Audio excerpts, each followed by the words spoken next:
Joining us tonight to help us understand all of this is Thomas Sanderson, a senior fellow at the Center for Strategic and International Studies in Washington, D.C., and an expert in terrorism and intelligence gathering. Thanks for being with us. What do you make of the bin Laden message today? Well, I think he had to issue a message before the Israeli incursion ended, and it's not been a very good last couple of years for bin Laden or Al-Qaeda. They've overreached in Iraq and other places, killing too many Muslims and losing a lot of public support. And on top of that, there's been an election of a president who's no longer the bête noire for the world and for bin Laden, so he has a lot of work to do.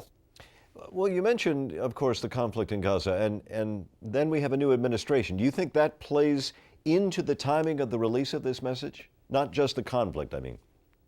Well, I think that a group like Al-Qaeda and the leadership they have there are pretty savvy when it comes to timing. They realize that the inauguration is coming up and that people are paying close attention to global politics and domestic politics here. So I think he did time it in that way. For what reason, I'm not sure. Certainly he wants to bring some attention to a fight that is not getting enough attention or backing from Arab countries in the region. So I think he wants to turn up the heat by threatening Israel. President Bush spoke last night and said that he is still confident that bin Laden will be found. Given the fact that he's eluded American forces now for more than 7 years since 9/11, what reason is there to believe that he will be captured or killed?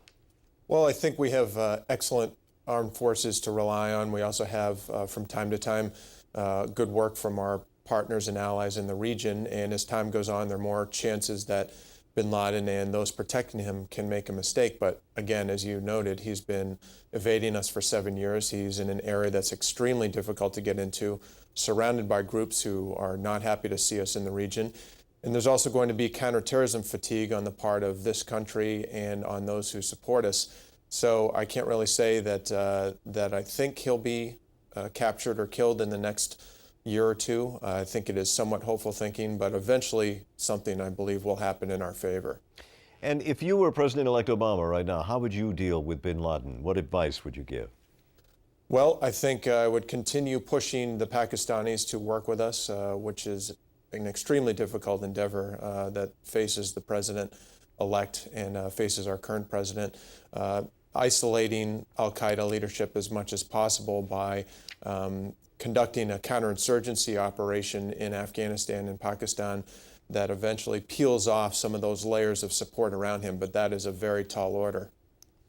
Thomas Sanderson, a senior fellow at the Center for Strategic and International Studies in Washington, D.C. Thank you for joining us this evening.